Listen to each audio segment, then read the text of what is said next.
Arratsaldeon eta ongi etorriak izan zaitezte Leninskata elkartak antolatzen duen urtarrila matematikaren bila proiektu edo egitasmo honetara. Urte berri on, orain dela gutxi eguberriak bukatu ditugu eta benetan ez da erraza horrelako eguraldia izanik, horrelako eguraldi, traketxa izanik ez gaur ostirala izanik hemen arratsaldeko 7:00 etortza, baina benetan plazer bada. Eta egia esan, etxean ez bagaude, zer hobeto ez, hemen egoteko eta benetan interesgarria izango da hitzaldi bat emateko. Pedrorekin hitz batzuk egin ditut eta esan dit oso hitzaldi divulgatiboa emango digula, deno gozatzeko modukoa. Eta gaurkoa bezala ez, datorren 3 ostiraletan ere, beste 3 hitzaldi izango ditugu, beti badakizue, matematika erro hartuta, zientziaren divulgazio horretan Leninskatak egiten duen erronka eta egiten duen indarra benetan babestekoa da, udaletik eta herritar bezala ere hori tokatzen zaigu, eta gutxi asko ez, gaurko egun batean hemen palazioa edo jauregia hau beteta ikustea, bada guretzako ez, pozgarria. Berrikuntza bezala, Jose Luisa gero esango digu, baina matematikaren inguruan ere plazara aterako dira aurtengo honetan, otsailaren batean, beraz, espero zaituztegu denakan egotea, eta beraiek jartzen dizkiguten erronka horiei, bakoitzak duenetik ez, ahalik eta txukunena erantzutea. Eta beste gabe, animatu, 4 ostiraletan hemen izango gaituzue, hitzaldi bikainak izango ditugu, beti bezala, tematika ezberdinak eta izlari benetan bikainak izango ditugu, eta gero, otsailaren batean ere, igandea, ea eguraldiak behintzat laguntzen duen, eta denok plaza inguruan elkartzen gera matematikaren inguruan. Besterik gabe, Jose Luisi pasatuko diotitza. Eskerrik asko.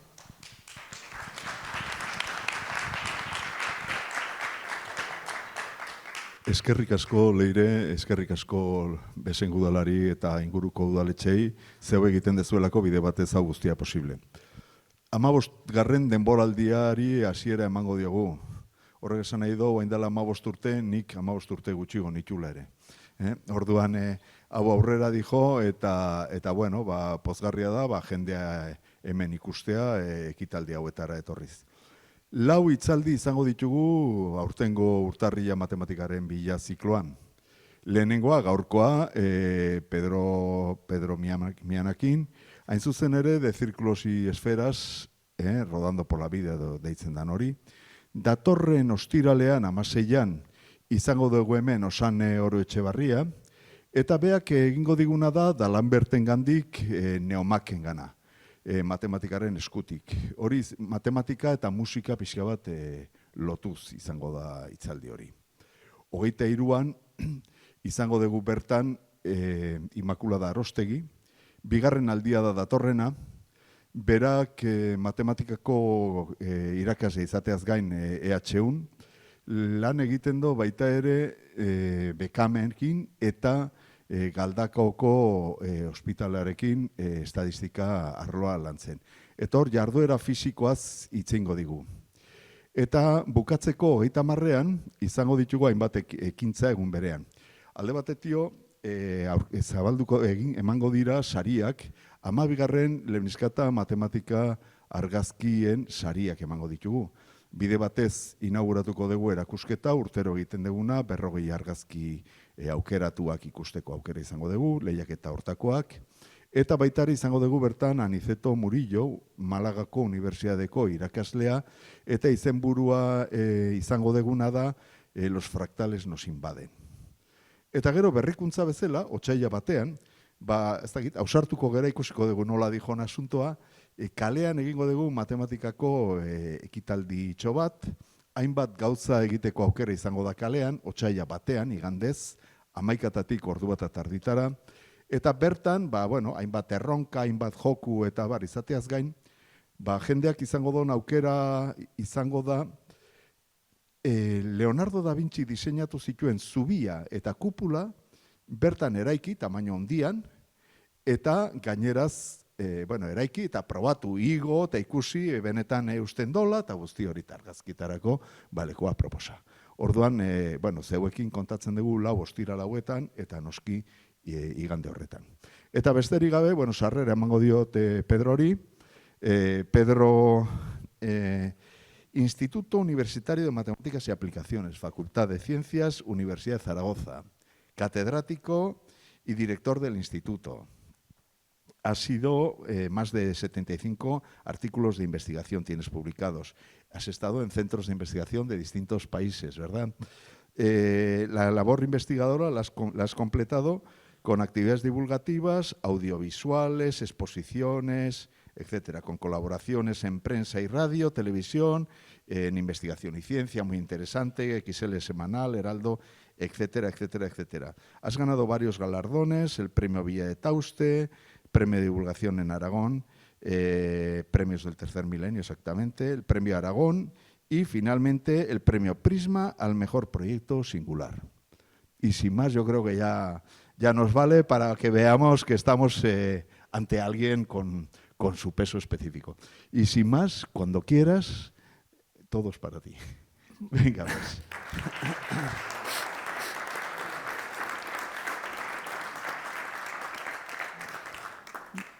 Bueno, muchas gracias y gracias por la presentación. Lo primero, cuando a uno le dicen todas esas cosas, pues te sonrojas. O sea,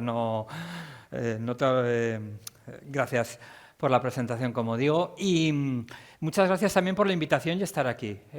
A mí un día cualquiera te llega un correo y te dicen que te han invitado a dar una charla por la asociación Leminiscata a venir aquí y estar con vosotros. Pues para mí fue ese día pues un motivo de alegría, ¿no? ¿Por qué? Bueno, pues porque ya había oído hablar de la asociación, ya conocía un poco la actividad divulgativa que realizan y tan interesante, y creo que pues el que te inviten y que quieran escucharte pues ya constituye pues un privilegio, ¿no? Entonces, cuando esto es de Carl Sagan, cuando tú estás enamorado, lo que quieres es contar que estás enamorado, ¿no? Entonces, que alguien te invite a hablar de matemáticas, de las cuales pues yo estoy enamorado y me encantan, pues es lo mejor, ¿no? Quieres contárselo a todo el mundo. Por eso la idea de que los científicos no hablen al público de la ciencia me parece aberrante, decía Carl Sagan, lo cual pues yo no puedo estar más de acuerdo, ¿no? Nosotros hacemos artículos de investigación, artículos que los publicas y que tal vez lo entiendan 3 o 4 personas en el mundo, y eso a veces es pues un poco triste, ¿no? Pero tenemos que, los científicos que nos dedicamos a la investigación, tenemos que hablar de las matemáticas e transmitir ese amor que tenemos por ellas, ¿no? Es también muy importante conocer el pasado para poder comprender el presente, y eso lo sabemos todos, ¿no? Y los descubrimientos del pasado nos abren las puertas del futuro. Carl Sagan también decía, no quiero creer, lo que quiero es saber, ¿de acuerdo? Y yo que cuando das una charla siempre pues, hay un mensaje reivindicativo, y es que sin ciencia no hay futuro. Esta es una frase de Antonio Martínez Ron, y para los políticos, y ya que tenemos la alcaldesa, pues lo voy a decir, pues es muy importante. Es decir, hay que apostar por la ciencia es la que va a dar las respuestas y es fundamental, ¿no? No podemos pensar que, yo qué sé, las pseudociencias, las creencias son lo que nos van a dar las respuestas, va a ser siempre la ciencia, y en concreto las matemáticas, ¿no? Y, como no, a mí este chiste es muy bueno, a mí me encanta, ¿no? Ahí están los trogloditas, ¿no? ¿Y para qué se puede usar esto? Ya han acabado de hacer la rueda, ¿eh? No lo sabemos, lo que hacemos es investigación básica. Qué bonito, nosotros nos matamos empujando piedras, arrastrando animales salvajes, mientras que los señores se entretienen haciendo cosas que no sirven para nada.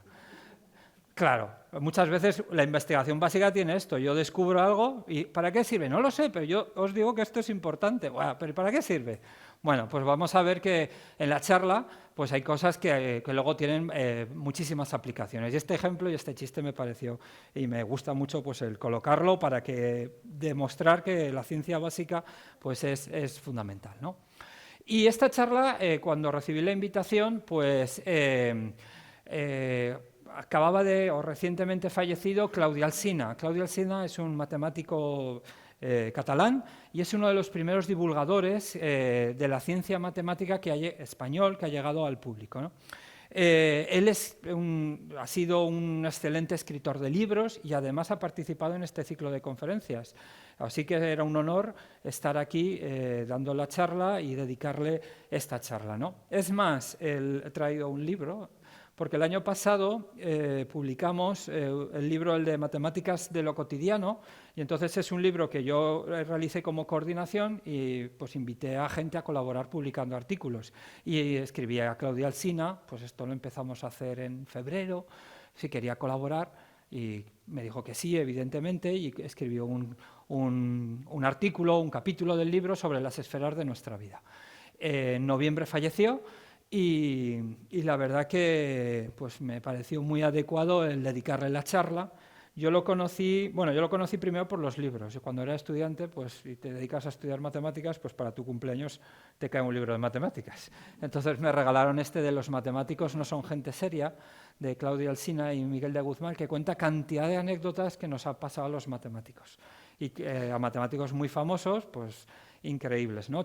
Son chistes, anécdotas que están recogidos y que te demuestran pues que no somos gente seria, que a veces piensas que un matemático es uno que vive en su torre ahí perdido, pero no, sino que somos personas de carne y hueso y también pues, nos ocurren cosas graciosas. Ha escrito muchos más, el de MathSchef o el de asesinatos matemáticos, errores que él encontró en la prensa, ¿no? O errores frecuentes. Entonces, cualquiera de sus libros pues, son muy, muy recomendables y sirven pues, para recordar a esta figura tan importante. Bien, ¿de qué voy yo a hablar? Pues yo voy a hablar de círculos y esferas. De círculos y esferas me voy a pasar pues, estos 40, 45, 50 minutos, ¿no? ¿Y por qué de círculos y esferas? Pues porque nosotros estamos en la tiranía de lo perpendicular, si no nos damos cuenta. Mirar al suelo, tenemos baldosas y perpendiculares. Mirar arriba, tenemos rectas perpendiculares. Por aquí, travesaños, columnas, todo el rato perpendiculares. Y entonces el sistema que nos enseñan en el colegio, el sistema cartesiano, se basa en dos rectas, en los dos ejes, ahí los tenéis, X e Y, y las coordenadas de cualquier punto respecto de esos dos ejes. ¿De acuerdo? Vivimos en el mundo perpendicular, pero sales a la naturaleza, sales a la realidad y no hay mundo perpendicular. Cambia. En la naturaleza abunda muchísimo más los círculos y las formas circulares. Hay que cambiar un poco la mentalidad. Antes he comentado que teníamos dos coordenadas, las X y la Y, en el espacio bidimensional. En dos dimensiones, las X y la Y. Pero si cambias al mundo circular, esto cambia. ¿Por qué cambia? Porque en el mundo circular vamos a tener también dos coordenadas, vamos a tener que medir. ¿Y cómo vamos a medir? Pues vamos a medir de manera diferente. Vamos a tener un punto, que es nuestro origen de coordenadas, y esto no me va a señalar, pero ahí lo tenéis, es el O. Y dado un punto, vamos a calcular la distancia de ese origen de coordenadas a nuestro punto. Pues, por ejemplo, el punto A será la distancia R. La distancia siempre va a ser positiva, ¿de acuerdo? Y dado otro punto B, pues también podremos calcular esa misma distancia R, ¿no? Si están sobre una circunferencia.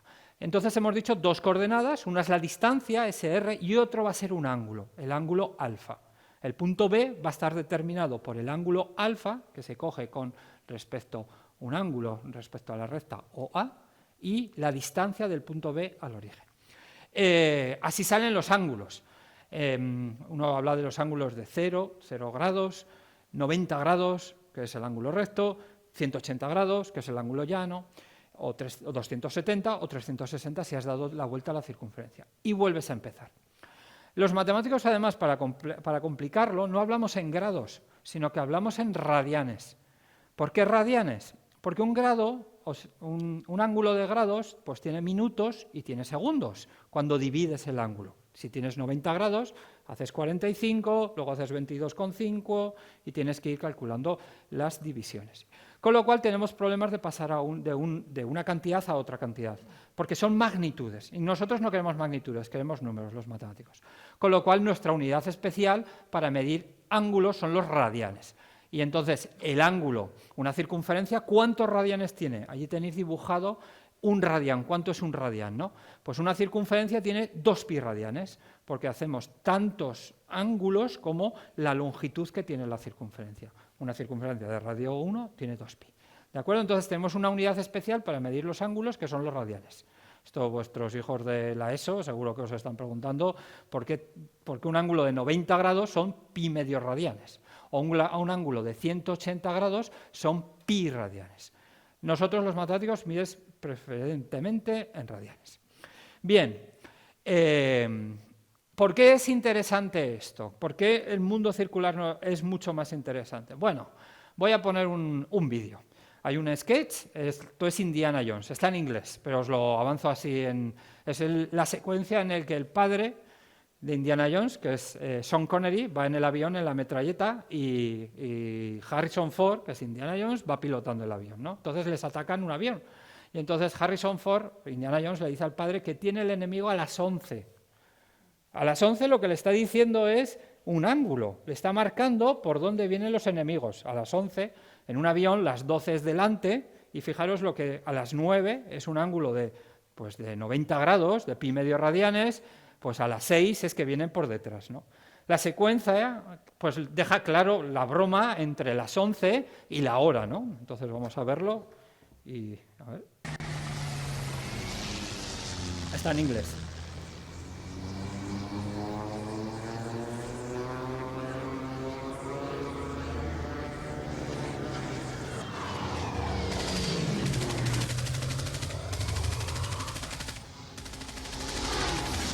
Dad, you're gonna have to use the machine gun. Get it ready. 11 o'clock. Dad, 11 o'clock. What happens at 11 o'clock? 12, 11, 10, 11 o'clock. Fire.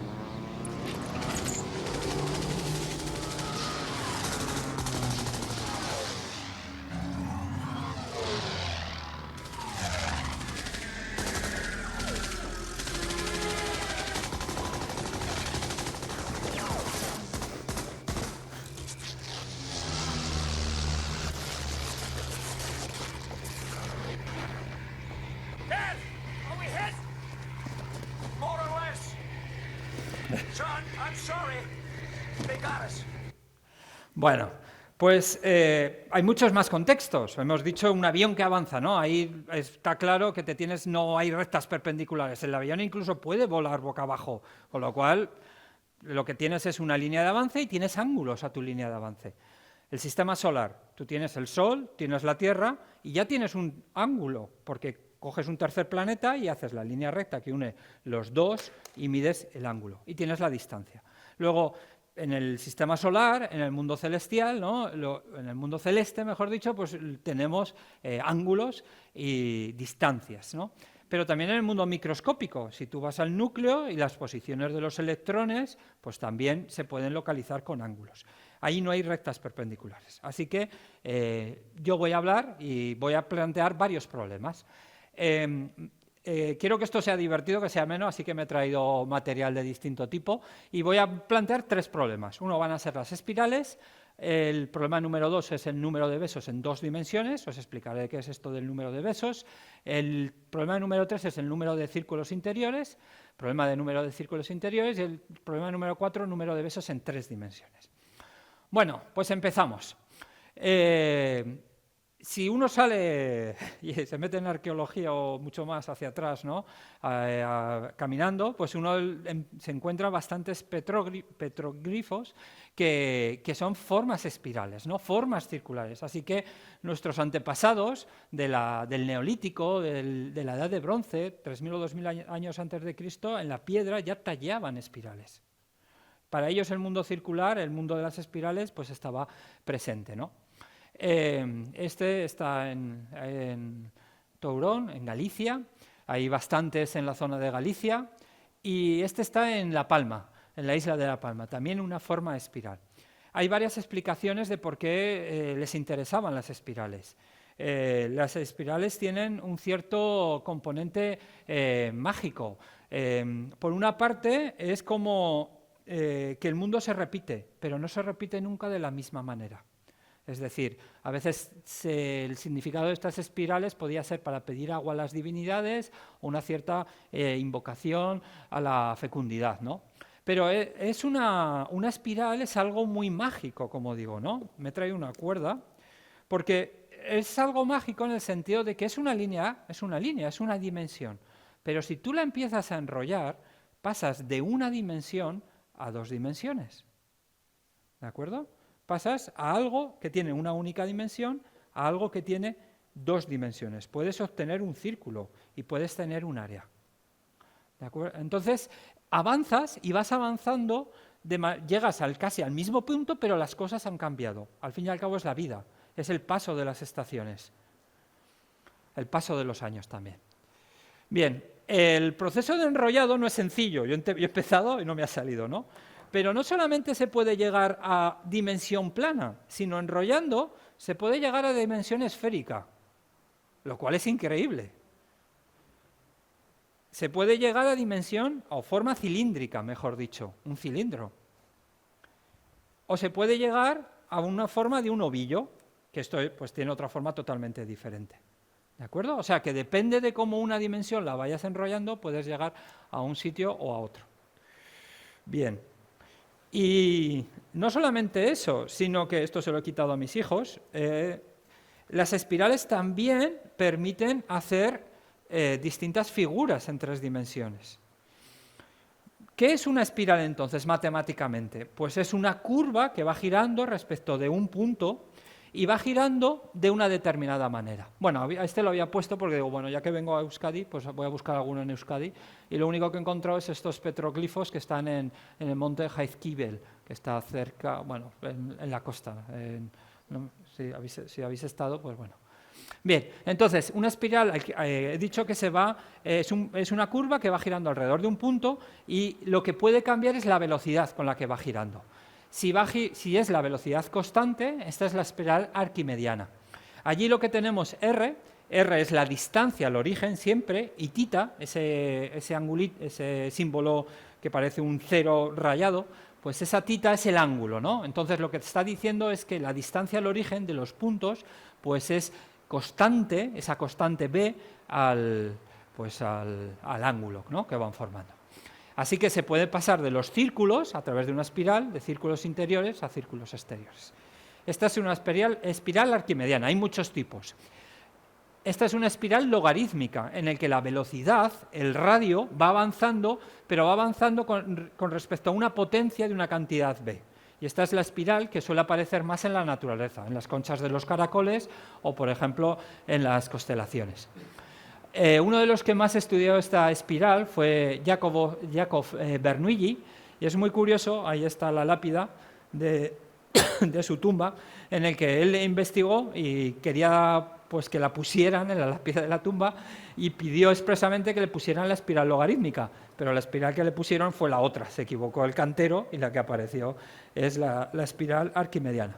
Y hay otra tercera espiral que es muy famosa, que es la espiral áurea, que es la que se construye con cuadrados que estén en proporción áurea. Proporción áurea son los de Fibonacci, 1, 1, 2, 3, 5, 8, entonces vas haciendo los cuadrados y vas uniendo las esquinas para que te den una espiral áurea. Todas estas espirales son totalmente diferentes y tienen propiedades, como digo, diferentes. Bien, pues de esto más o menos para hablar de espirales, que es de una dimensión. Y ahora vamos con algún problema de círculos. El primero es el número de besos en 2 dimensiones. ¿Qué es un beso, matemáticamente hablando? Pues es 2 figuras que se tocan en un único punto. ¿De acuerdo? Entonces, si tenemos 2 círculos, la idea es que estos círculos sean tangentes, ¿vale? Y esto es un beso, ¿de acuerdo? Un círculo que toca a otro. Un problema es, dado un círculo, ¿cuántos círculos puedo colocar que tocan a la vez al círculo central? ¿Cuántos números de besos el rojo puede recibir a la vez? Evidentemente depende del radio de los círculos, pero por simplificar que los radios sean iguales. ¿Qué opináis? No, dado 1, ¿cuántos puedo poner? 2 puedo poner. 6. Alguien lo ha dicho. ¿Por qué? Lo podéis hacer con círculos, lo podéis hacer mañana en el desayuno, mañana que es sábado, con galletas, los críos se quedan alucinados y allí lo tenéis. Pero caben exactamente 6. Exactamente 6. No dejan espacios libres. ¿Y esto por qué es? ¿Cuál es la demostración matemática de que caben exactamente 6? Da igual el radio del círculo. La demostración, los matemáticos solo podemos contar las cosas y las podemos demostrar. La demostración es muy sencilla, ahí tenéis muchos dibujos, muchas rectas, ¿vale? Pero solo tenéis que mirar el centro del círculo central, nunca mejor dicho, y el centro de los círculos, de los semicírculos que tenéis allí. Entonces allí se construye, mira, se construye un triángulo equilátero, ¿de acuerdo? K, D y ese otro. Ahí tenéis un triángulo equilátero. Y lo que estás haciendo es, puedes construir 6 triángulos equiláteros, uniendo los centros de cada uno de los círculos. Haces 6. El ángulo central son 360, con lo cual dividido entre 6 salen 60, que son los ángulos de los triángulos equiláteros. Luego lo que te caben son 6 triángulos equiláteros, 6 por 360, 6 por 60, 360. Ya está. Luego la explicación está muy clara, de que salen solamente 6. Vale, ese es el número de besos en 2 dimensiones. Luego volveré un poco a eso. Pero ¿qué pasa si los radios son diferentes? Podemos coger monedas. Todo el mundo tiene monedas de 2 euros, de 1 euro, de céntimos. ¿Qué pasa si tenemos monedas y los radios son diferentes? Pues aquí ya, pues las matemáticas nos tienen que dar la respuesta, ¿no? Yo me dediqué, no sé, una mañana de esto que escribo para el periódico, para el Heraldo de Aragón, ¿no? Entonces, les escribí uno de números de besos en 2 dimensiones, pues a coger las monedas y a mirar a ver con los distintos tamaños de monedas si encajaban. Y si tú coges la de 2 euros y pones la de 1 céntimo, caben 8. No exactamente 8, queda un pequeño error. Vamos a hacer la cuenta. Bien, ¿cómo se hace esto? Bueno, pues lo vamos a hacer igual. Le llamas R al radio de la moneda de 2 euros y R pequeñita al radio de la moneda de 1 céntimo. ¿De acuerdo? Ahora el triángulo central que se forma es un triángulo isósceles, que si cupieran exactamente, se te forman un triángulo isósceles. Isósceles significa que tienen 2 lados iguales, porque tienes R grande y R pequeña, ¿de acuerdo? Vuelvo al dibujo, ahí tenéis, sería el radio del grande y el radio del pequeño, y el radio del grande y el radio del pequeño, ¿de acuerdo? Y entonces, si se dan un beso, si son tangentes los 2 pequeños, pues el otro lo que te va a medir van a ser 2R pequeña. ¿Vale? Entonces es un triángulo isósceles, siendo la base 2R y los otros 2 lados R grande más R pequeña. Bien, vamos a escribir proporcionalidad, que el R grande sea proporcional al R pequeña, que nuestra incógnita sea la proporcionalidad entre los 2 radios. El ángulo central, como hemos dicho, en este caso no es de 60, sino es de 45, porque hemos dicho que caben 8. Por lo tanto, para que quepan 8, se tiene que cumplir, y esto ya es trigonometría, una cosa que se llama seno y coseno, que se cuenta en primero de bachillerato o en cuarto de la ESO por primera vez, pero no voy a entrar a eso. Lo que tiene que cumplir esa A, que es la constante de proporcionalidad, es justamente que 0,3826 sea 1 partido por 1 más A. De donde se deduce que A vale, haces la cuenta, una sencilla cuenta, 1,6131. Vamos a comprobar ahora, esto es teóricamente, para que cupieran 8 monedas. Vamos a comprobar si con los radios, sabemos los radios de las monedas de 2 euros, que son 25,75 milímetros, y la de 1 céntimo, que es 16,26. Si hacemos la constante de proporcionalidad, nos sale 1,5836. Es un error del 3%, muy poquito. Y da la sensación de que caben perfectamente. ¿Vale? Entonces, si uno se pone a jugar con las de 2 euros y la de 1 céntimo, te caben 8 casi. Casi, exactamente no, pero bien. Más, pues sí, se produce también más juego. Si coges la de 1 euro y 2 céntimos, ahí se ve todavía más el hueco. Y hacemos estas mismas cuentas, con la de 1 euro y 2 céntimos, te caben 7. Y el ángulo, ahí tenéis las cuentas, ¿no? Con los radios, el cociente y el error que se comete, ¿no? El error que se comete, pues porque evidentemente si quisiéramos para que cupieran 7, la de 2 céntimos tendría que ser más pequeñita. Pero lo que es súper curioso es que con las de 2 euros y 10 céntimos caben 7 y el error que se comete es inapreciable. ¿Vale? O sea que si queréis mañana a vuestros hijos este juego es divertido, de monedas y cuántas puedes poner unas con otras.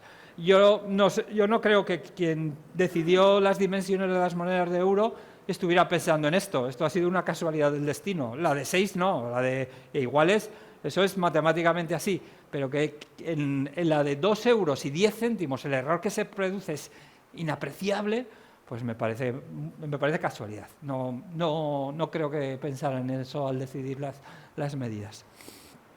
Bien, avanzamos un poquito más y otro problema matemático.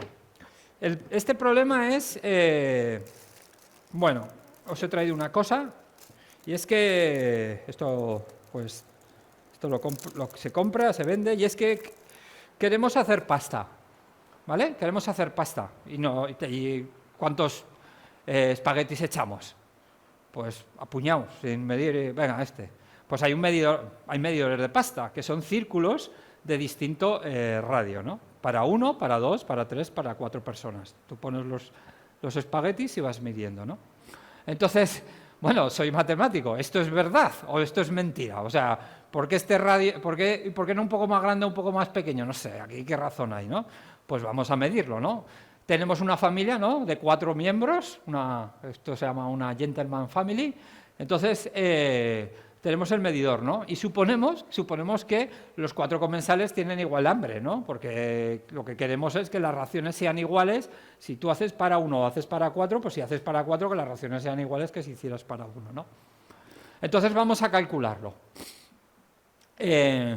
¿Cómo se calcularía esto? Bueno, pues dices, bueno, pues vamos a calcular las áreas y vamos a ver si realmente las áreas cumplen esa proporcionalidad que nos gustaría, ¿no? Tenemos que medir los radios y vamos a pensar de que si tenemos una persona, lo normal es que coma una ración de 100 gramos, si tenemos 2, pues 200, 300, 400, ¿no? Entonces vamos a medir los radios del medidor, ahí los tenéis, 12,5, 14, 17, 20. Esos son los radios del medidor de pasta. Vamos a calcular el área real con esos radios. Y ahí tenéis el área real. Y ahí tenéis el área teórica. ¿Qué significa eso del área teórica? Pues si os dais cuenta, lo que hago es duplicar el de una persona. Es decir, duplicar el de una persona. Y ahí vais viendo la diferencia que se está produciendo. Es una diferencia considerable. ¿De acuerdo? Es una diferencia considerable. Y dices, ¿y esto lo han hecho así? Pues qué mal que lo han hecho. En realidad, podemos ser todavía mucho más precisos, porque os estamos engañando, se está cometiendo un error. Y es que los espaguetis no encajan perfectamente. Estamos metiendo círculos dentro de círculos. No me he traído espaguetis, porque no quería traer espaguetis para que no se rompieran, porque siempre acaban rompiéndose, pero me he traído palillos. La imagen es muy bonita, porque lo que tienes es círculos que entran en círculos. Y se producen huecos. Se producen huecos. Huecos mínimos. Bueno, pero se producen huecos y las cuentas es importante que se hagan bien. ¿De acuerdo? Entonces, ya empiezo a tener todo desordenado y ahora no sé dónde he dejado el... Aquí lo dejo. Vale. ¿Qué podemos hacer? Este es un problema más serio de lo que parece, ¿no? Porque si queremos almacenar círculos dentro de círculos, vamos a tener que calcular una determinada manera. Dado un círculo de radio R, ¿cuántos radio pequeña R? ¿Cuántos de la radio pequeña R caben dentro de un círculo de radio R grande? Y parecería que hay una fórmula, porque los matemáticos tenemos fórmulas para todo. Pues no hay ninguna fórmula para esto. Es bastante complicado este problema, no hay una fórmula para decir cuánto hay. Estos problemas se llaman problemas de empaquetamiento, ¿no? Hay páginas web e hay incluso calculadoras en línea, ¿no? Calculadoras en línea que les dices, tengo radio, por ejemplo, radio 1 y radio 4, pues ¿cuántos me caben? Ahí evidentemente que te caben 4, ¿no? Porque pones 1, 2, 3, 4 y te caben perfectamente. Pero si tienes medidas diferentes, la calculadora te calcula cuántos círculos te caben. Y es el empaquetamiento óptimo, ¿de acuerdo? No hay fórmula, pero sí con calculadoras se pueden aproximar. Vale, entonces lo he hecho. He considerado ahí en la página web los radios de los espaguetis, 1,1 milímetros, ¿de acuerdo? Y para una persona, si cogemos este medidor y con un espagueti de 1,1, me dice que caben 96 espaguetis. Para 2 personas, 132. Bueno, no está muy bien. No es la duplicación, por así decirlo, pero sí que igual está pensado, y esto lo he pensado esta mañana, digo, ¿cuál puede ser una de las razones, no? Que piensen en un padre y un hijo. No lo sé. O uno que coma menos. Bueno, la siguiente se produce ya un salto considerable. Con 3 personas el radio es 17,5 y son 211. Y con 4 personas 277. ¿De acuerdo? Así que, bueno, pues esas 2 explicaciones uno puede dar pues, para entender el área, como con áreas, o contando directamente los círculos. La presentación os la voy a dejar si alguien luego quiere echar un vistazo a las páginas, la verdad es que son muy espectaculares. Bien, Y creo que de esto, de números de círculos interiores y de espaguetis, nada más. Vamos a saltar de dimensión, vamos a pasar a 3 dimensiones. Estábamos en 2 dimensiones, todo lo hemos hecho en 2 dimensiones y ahora 3 dimensiones. En 3 dimensiones el sistema cartesiano pues lo que tiene es pues, ancho, alto y fondo, que son la X, la Y y la Z, la de toda la vida, las que podemos ver en cualquier esquina de un edificio, ¿no? Ahí mismo está la X, la Y y la Z. Bien, las coordenadas. Coordenadas cartesianas de Descartes. ¿Y qué pasa? Antes en 2 dimensiones he hablado de las coordenadas circulares, por decirle, o tienen el nombre de polares, se llaman coordenadas polares. En 3 dimensiones vamos a tener 2 tipos de coordenadas, digamos, curvadas o circulares. Una que se llama cartesianas. Las coordenadas, cilíndricas. Ahí he dejado las cartesianas, perdón. Eso es, mira, siempre hay una errata, pues aquí está la errata. Estas coordenadas, deja el nombre cartesianas, pero estos son coordenadas cilíndricas. ¿Por qué cilíndricas? Porque la base, si os dais cuenta, va a ser un cilindro. Las coordenadas vamos a tener, abajo tenemos el radiovector ρ, ¿de acuerdo? Que se mide la distancia al origen, pero en el plano XY, y el angulito que se forma con el eje X. Y mantenemos la Z, que es la altura. Y lo que tenemos es un cilindro. Esa es una. Y hay otras coordenadas, que son las coordenadas esféricas, que aquí sí que cambia el nombre, coordenadas esféricas, que lo que aquí haces es medir 2 ángulos y una distancia. Y estas serían, digamos, las más puras, más pensadas, evidentemente, en la esfera, ¿no? Dado un punto, lo que tú vas a medir es la distancia de ese punto al origen, y eso va a ser tu radiovector, el radio de la esfera, el R, y ahora vas a medir 2 ángulos. Una es el ángulo del radiovector con el eje Z, y luego proyectas al plano XY y mides el otro ángulo, el ángulo phi. ¿De acuerdo? Bueno, no voy a entrar en qué relación hay entre X y Z y estos ángulos, pero son coordenadas que nos sirven muy bien para representar cosas que tengan varias capas, por ejemplo, la Tierra. Si tú tienes varias capas y lo que quieres es representar la situación en la superficie, pues te van bien unos tipos de coordenadas esféricas. Bien. Número de besos en 3 dimensiones. Podemos hacer lo mismo que en 2 dimensiones. Y este es un problema clásico que empieza con Newton, ¿no? Newton y un astrónomo amigo de él que se llamaba David Gregory. En mayo de 1695, Gregory visita a Newton. Pues Newton ya había publicado, creo, los Principia, y ya pues, era una figura reconocida, ¿no? Y ellos eran amigos y empiezan a hablar, ¿no? De cómo las estrellas se pueden colocar alrededor de una estrella, y un problema le lleva a otro. Y le viene una pregunta muy natural, y es, dada una esfera de radio R, ¿cuántas esferas puedo colocar alrededor de una esfera? He traído pelotas de ping-pong. Es decir, yo tengo una esfera y ahora quiero poner esferas alrededor de esta esfera de manera que toquen a esta esfera. ¿Cuántas creéis que caben? 16, 14, 18, 10, 11. Bueno, 6 seguro que sí, porque bastan los círculos y ponerlas hacia arriba, ¿de acuerdo? 6 seguro que sí.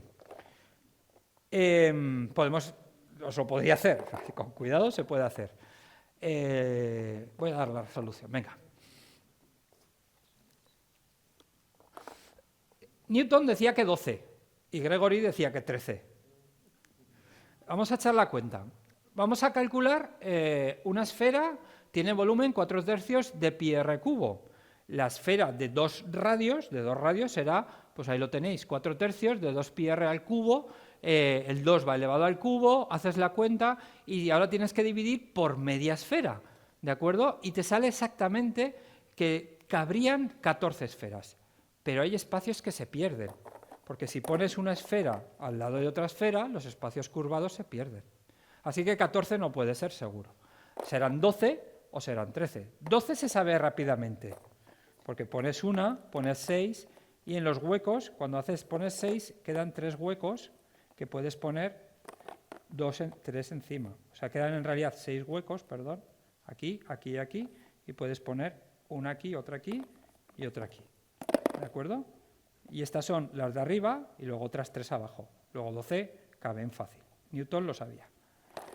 Llevar la contraria a Newton es peligroso, porque Newton siempre tenía razón. O sea, su mente era privilegiada. Y este problema se conoce, evidentemente, como el número de besos. El número de besos en 3 dimensiones, ¿no? Podrán ser 13 o incluso menos, 12, dependiendo de la cantidad de espacio que se pierda, ¿no? Hasta 1950, 300 años más tarde, no se resolvió este problema. Y fue cuando se recuperó el propio cuaderno de Gregory, 3 años más tarde se demostró que el que tenía razón era Newton, ¿no? Y fue esos matemáticos, el alemán Carl Schutte y el holandés Bartel Lind van Verden, quien demostraron exactamente, matemáticamente, que son 12 y no hay ninguna otra manera de poner una esfera adicional, son 13. ¿Vale? O sea que eso es el número de besos. Bien. En 3 dimensiones. ¿Y en más dimensiones? Porque, bueno, vivimos en 3 o en 4 dimensiones, bien, pero los matemáticos podemos vivir en n dimensiones y se pueden hacer cuentas en n dimensiones. Bueno, pues lo curioso de todo esto es que salen en 4 dimensiones. En el año 2003 se probó que el número de besos da una esfera en 4 dimensiones, ya no entro en lo que es una esfera en 4 dimensiones, ¿no? El número de besos son 24. En el año 2016 se probó que en 8 dimensiones el número de besos son 240. La matemática que lo probó, que es una matemática ucraniana, le valió el mayor reconocimiento de las matemáticas. Las matemáticas no tienen premio Nobel. Y además, Alfred Nobel dejó explícitamente en su testamento que nunca se pusiera un premio Nobel en matemáticas. No se sabe, hay varias leyendas de por qué no le gustaban las matemáticas, y entonces los matemáticos se inventaron la medalla Field. La medalla Field para galardonar a los descubrimientos importantes en matemáticas. Pues esta matemática ucraniana demostró que en 8 dimensiones el número de besos es 240. Y no solamente en 8, ella también demostró que en la dimensión 24 también el número de besos, lo tenéis ahí, es 196.560. ¿Vale? Eso no lo hacen contando, sino lo que ocurre es que un determinado empaquetamiento es el que produce la menor pérdida de espacio posible. Para otras dimensiones lo que hay es cotas. Se sabe que está entre 72 o 77 para dimensión, por ejemplo, 6, que es la que acabo de decir. Entonces hay toda una página web donde va poniendo en cada una de las dimensiones el número de besos que se sabe, ¿no? Las cotas que se van consiguiendo. ¿Y para qué sirve esto? Alguien se puede preguntar. ¿Para qué sirve empaquetar esferas en 8 dimensiones? Pues la verdad que tiene una utilidad práctica, y es que sirve, por ejemplo, para llamar por teléfono. Esto está escrito en un artículo de hace, pues de 1991, ya de hace 20, 30 años, ¿no? 30 y tantos. Sirve para enviar un fax, para almacenar información, porque los datos se codifican de una determinada manera y los errores que se cometen se pueden distinguir a través de los empaquetamientos, ¿no? La teoría de la información nos enseña que los códigos de transmisión de señales son más fiables en dimensiones elevadas. Y el retículo, un determinado retículo, ¿no?, de colocar las esferas, tiene una gran simetría y nos sirve para decodificar y producir menos errores. Es un instrumento fundamental en la codificación y transmisión de señales. Luego, aunque no lo sepamos, aunque, por ejemplo, la codificación de fotografías en WhatsApp, si descargáis una foto de WhatsApp, tiene muy baja resolución, y si la queréis imprimir es de muy mala calidad, pero en cambio en el móvil la estáis viendo bien, y eso se produce porque esa fotografía que tiene poca resolución, cuando la ves en el móvil tienes un programa que te sube la calidad para que tú la veas bien. Bueno, pues ya para ir terminando, pero no se vayan todavía, que aún hay más. He dicho, voy a comentar 2 problemas más brevemente, de círculos y de esferas, ¿no? Y uno empieza con piratas, y a mí que me gusta, que tengo hijos, ¿no?, pues piratas del Caribe, que les encanta, pues voy a poner la música, ¿no? Porque este problema empezó con un problema de piratas.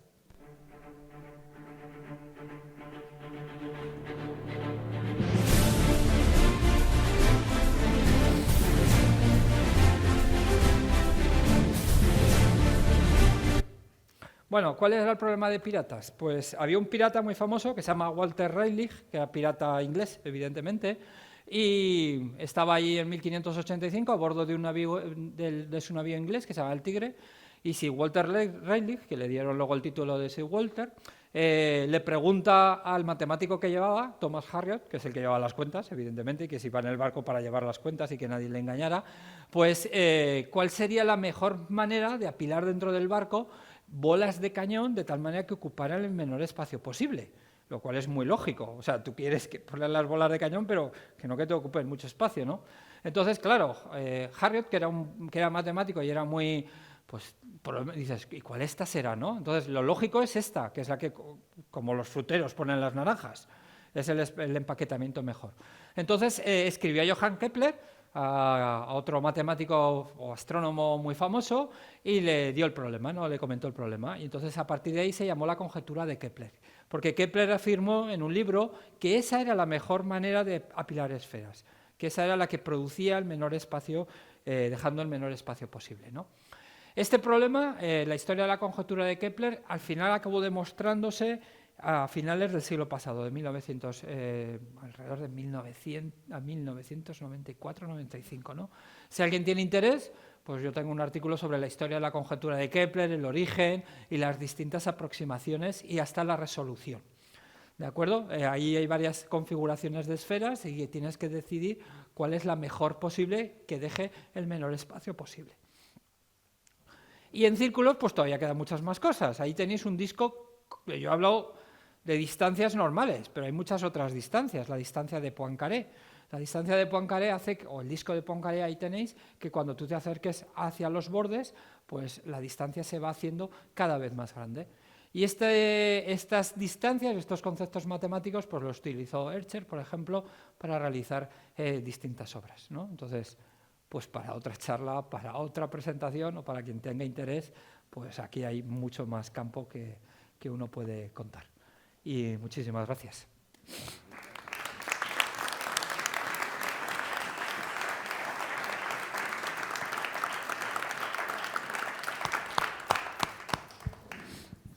Bueno, galderarik, preguntas. A ver.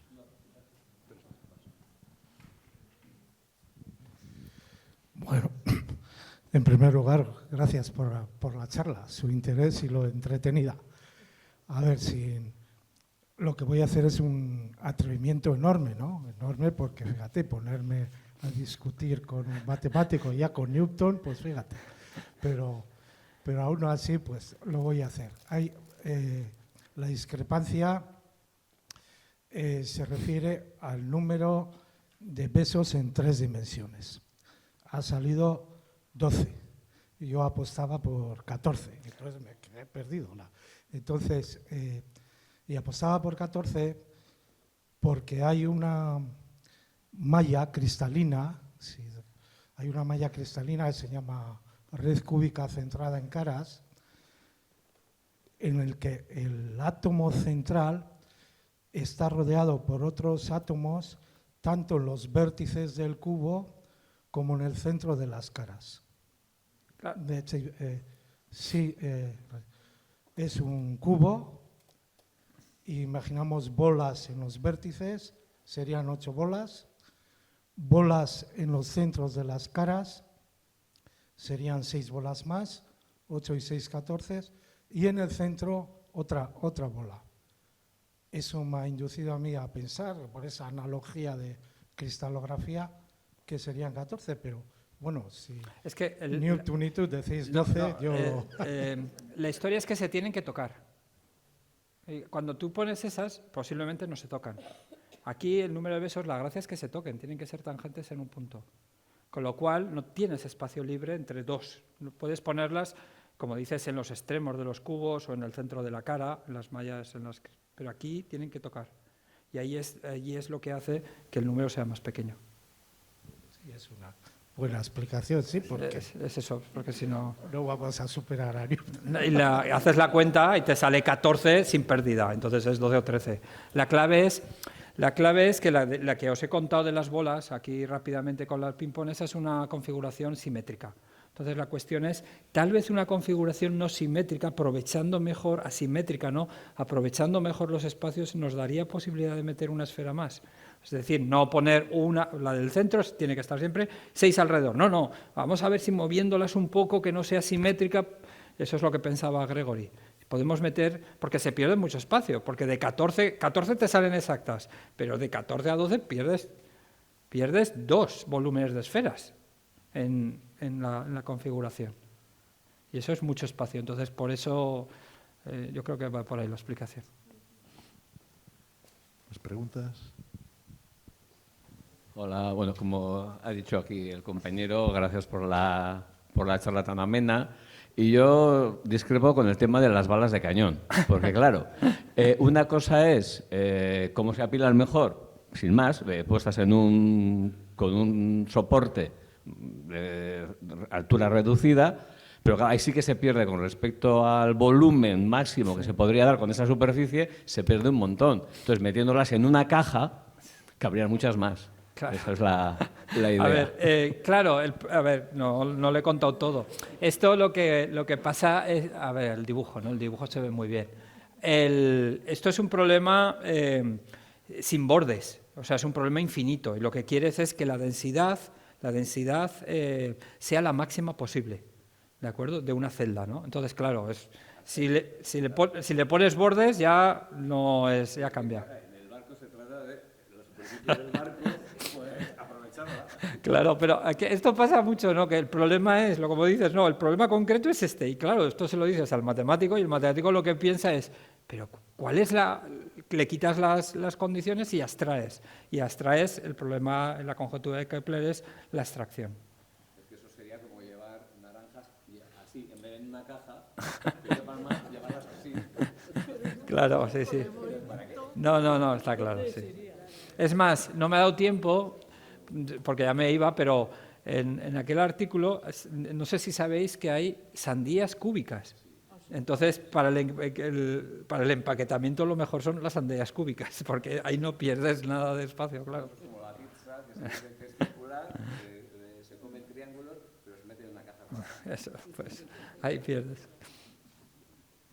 Buenas tardes, Pedro. Me ha gustado mucho, muy divertido. Y bueno, yo también soy profe de mate en la Icastola, aquí en Beasain, y muchas veces me pasa, muchas veces, ahora justo que hemos estado trabajando logaritmos y todo eso, ocurre que en la naturaleza, justo con determinados números, por ejemplo el número e, con pi y diferentes bases de logaritmos, sigue una tendencia o siempre se repiten. Y tú que tienes más bagaje que yo en matemáticas y en estudios, muchas veces pensamos, ¿casualidad? ¿Y justo es casualidad o hay más ahí atrás? Que muchas veces te dicen, ¿y cómo hay tantas casualidades con estos números tan famosos? Y me quedo como diciendo, pues no sé yo si es tanta casualidad o hay algo más o no sé. No, te pido tu opinión. No, mi opinión es, esto no es casual. O sea, el número e sale por la ecuación diferencial. O sea, la ecuación diferencial de que buscas una función cuya derivada sea ella misma, es la exponencial, la base del número e. O el límite, ese límite sale de manera bastante natural. Esto no es casualidad.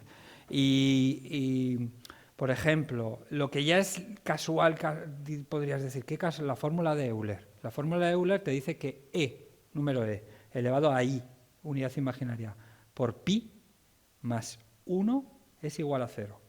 Esa es, pues como esa piedra de allí, ¿cómo se llaman las de arriba? Las dóvelas, ¿no? La piedra que sujeta todo.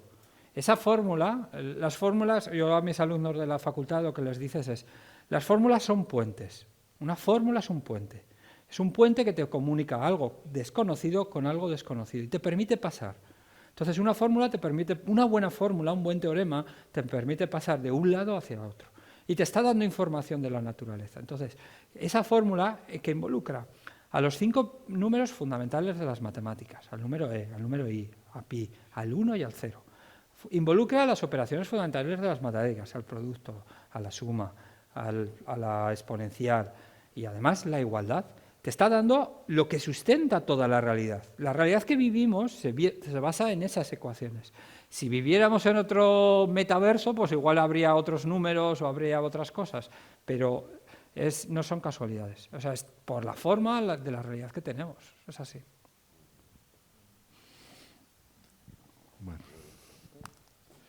Bueno, ya ves que tenemos espectadores muy atentos. A ver, última pregunta, ¿eh? Venga.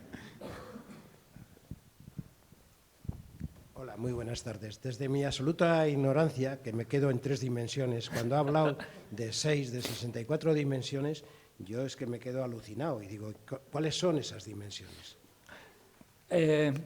Voy a empezar más sencillo, los números complejos.